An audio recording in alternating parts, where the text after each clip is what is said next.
Okay, so here goes part two of our holiday catch-up. Forgive my radio for going off, uh, you know, firefighter thing, the call of my people.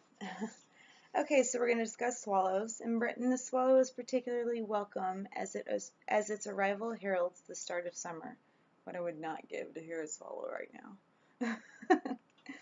They like to build their nests under overhangs on houses, and it's said that this confers great luck on the home, bringing health, prosperity, success, and happiness to the inhabitants. However, should they abandon it before the end of the season when it bodes ill, swallows flying low are said to herald the onset of rain. Whilst when they are high in the sky, then a long spell of good weather can be expected. Some farmers still believe that to kill a swallow will ruin the milk of their cows, and should a woman tread on a swallow's egg, said she will never bear children. To see swallows fighting indicates troubles are on their way. Swallow feathers are used in magic relating to the element of air and are said to bring clarity of mind. A duster made of swallow's feathers, which would probably be too small for proper housework, can be used to sweep negativity from the room or home. I did not know that. A trio of feathers tied together can be used to waft incense smoke around the circle to invite the goddess, and the direction of flight of swallows in the morning gives an indication of the sort of day ahead. If they head south, you can expect to be busy. East, you should approach the day cautiously with much thought. West, emotions will run high, and you should beware of upsetting those close to you. North, expect news or information. So swallows are kind of their own form of divination, apparently. So that was kind of neat. I didn't know any of that. And I am winging these two because I haven't read these actually yet. Uh, the next one, working outside, very important to us. Um, our craft is often referred to as nature-based, considering everything that we believe, the power of the earth, water, fire, air. So, our ritual magic sometimes does need to be performed outside. It is better when it's performed outside. So this will help us, kind of think of ways. And I'm actually going to shorthand this one because I can see that it's already going to say what I'm going to say.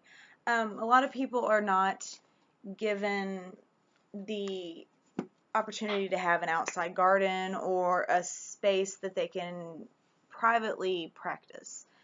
Me, I'll do it on my back porch. I don't care, but I am not everybody. So a good place to go, a local park with, foothills, trails, things like that, where you can kind of venture off and, find your own space and make it your own without nobody even realizing it. Try to stay away from like the big public attractions, where people fish, where people go to, overlook, a certain area, things like that. But once you do find a space that is outside, whether it is in a park, whether it is in the foothills or somewhere, whether it is along a river, no matter where it is, you need to make it your space. The first ritual that you do, period, should be that of an offering and cleansing before you even cast your first circle. Your first circle should be the one where you call into the goddess that you plan to use the most in this place. You could have many places if you go to a park or something. You could have one place you go for where you're going to call on Isis. You could have one place that you go to where you're going to call on Akati. You could have one place you're going to go to call on the Dagda. You can really change it up a lot. And the thing is about parks, which we have a lot around here, there are many trails, and there are many places that you can kind of sneak off to, so you don't have to worry about being bothered when you're performing your magic rituals. And you can just look like any other backpacker, so it's secret to you because it's not really a spectator sport.